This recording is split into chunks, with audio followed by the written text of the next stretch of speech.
rek moo ma ñor mooy député Benno Bokk Yaakaar ñi nga xam ne am majorité li ñu taxawal tey te def ko tegul si yoon parce que lii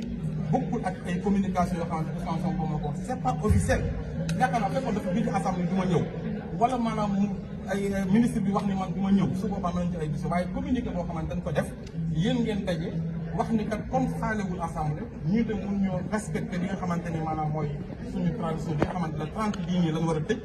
après léegi maanaam jéem a xool nan lañu mën a def section extraordinaire encore pour que jéem a def loi de finances rectificative bi comme ni ko doon defee def si jàmm tàggoo si jàmm saafante ñëpp tàggu xol yi ñu mën a liggéey pour intérêt réew mi mais gis naa ni Sénégal ñuru leen li la ñor mooy affaire politique boobu noonu il faut ñu génn ko ci Sénégalais yi ñun pour que ñu mën a wax Sénégal dañoo sonn Sénégal dañoo yàqal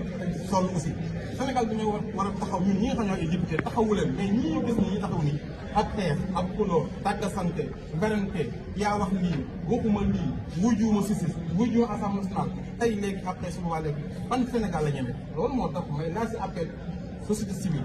kilifa diine yi nañu xam ne Sénégal dugg na si goutte boo xamante ni bu ñu amul dañu am crise institutionnelle boo xam fa lañ jëm ndax tey ji ñoom pare nañu pour à partir de lundi prochain ñu éclancé benn procédure boo xamante ni pour réforme constitutionnelle réforme li nga xam mooy règlement de l'Assemblée parce que man dinaa déposé proposition de loi ci Assemblée nationale ngir que ñu intégré li nga xamante ni mooy article 97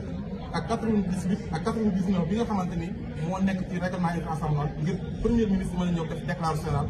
alternative pour déposer bu neex yàlla fii ci pencum ndawu réew mi mais gis na ni ñoom pare nañu aussi pour proposer ay loi yoo xamante ni day tax président de la République am sañ-sañu ak maqaama pour tas Assemblée nationale te loolu ñoom bu ñu ko defee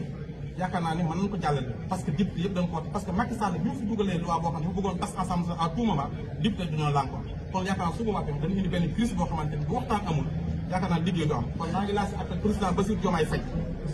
na woote waxtaan nu mu gën a gaawee député yi daje ak ñoom ñu mën a xool nan lañu mën a intégré waat lépp waxtaan déggoo juboo pour que maa ñu mën a avancer Sénégal parce que Sénégal du Sénégal lu ci Sénégal ñëpp la.